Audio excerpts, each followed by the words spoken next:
కడాన పోలీసుని జీతాలు కూడా ఇవ్వడం లేదు సరిగా. ఏం తమ్ముడు, ఇక్కడ పోలీసులు ఉన్నారు, మీకు ప్రావిడెంట్ ఫండ్ వస్తా ఉందా అని అడుగుతున్నా, మీ టీఏలు మీకు వస్తున్నాయని అడుగుతున్నా, మీ డిఏలు మీకు వస్తున్నాయని అడుగుతున్నా. మళ్ళీ మీ జీతాలు పిఆర్సీ రావాలంటే మేమే రావాలి, మళ్ళా కూటమి వస్తేనే ఉద్యోగస్తుల భవిష్యత్ అని చెప్పి నేను మీకు తెలియజేస్తున్నా. భయపెట్టాడు, భయభ్రాంతులు చేశాడు, ఉద్యోగులందరినీ భయకంపితులు చేశాడు. ఇలాంటి దుర్మార్గుడి చేతల్లో 6 లక్షల మంది ఉద్యోగులు పిఆర్సీ కూడా తీసుకోలేకపోయారు. నేను ఒకటే మీ అందరినీ కోరుతున్నా, భవిష్యత్తులో మీరు ఏమాత్రం ఏమారితే మీకు రివర్స్ పిఆర్సీ వస్తుంది.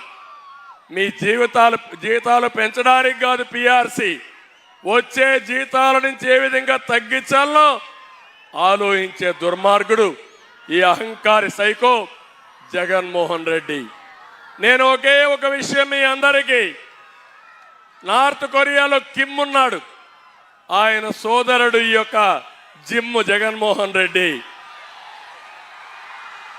ఎందుకు ఈ మాట అంటున్నానంటే, ఎవరు నవ్వినా సహించలేడు, ఎవరి దగ్గర డబ్బులున్నా ఓర్చుకోలేడు, అందరూ ఏడుస్తూనే ఉండాలి, ఆయన ఒక్కడే ఆనందంగా ఉండాలి. అందరినీ బాధ పెట్టడం, అందరినీ భయభ్రాంతులు చేయడం, అందరినీ వేధించడం, అందరినీ దోచుకోవడం ఈ జగన్మోహన్ రెడ్డి నైజం అని చెప్పి కూడా నేను మీకు తెలియజేస్తున్నా. అందుకే నేను మిమ్మల్ని అందరినీ కోరుతున్నా, ఈ పోరాటం మా కోసరం కాదు, ఈ రాష్ట్రం కోసరం. మా కర్తవ్యం మేము చేశాం. మంచి ఎండలు కూడా లెక్క పెట్టుకోకుండా పవన్ కళ్యాణ్ గారు తిరుగుతున్నారు, నేను తిరుగుతున్నా, నాయకులు తిరుగుతున్నాం. ఇప్పుడు మాకు కావాల్సింది మీ సహకారం.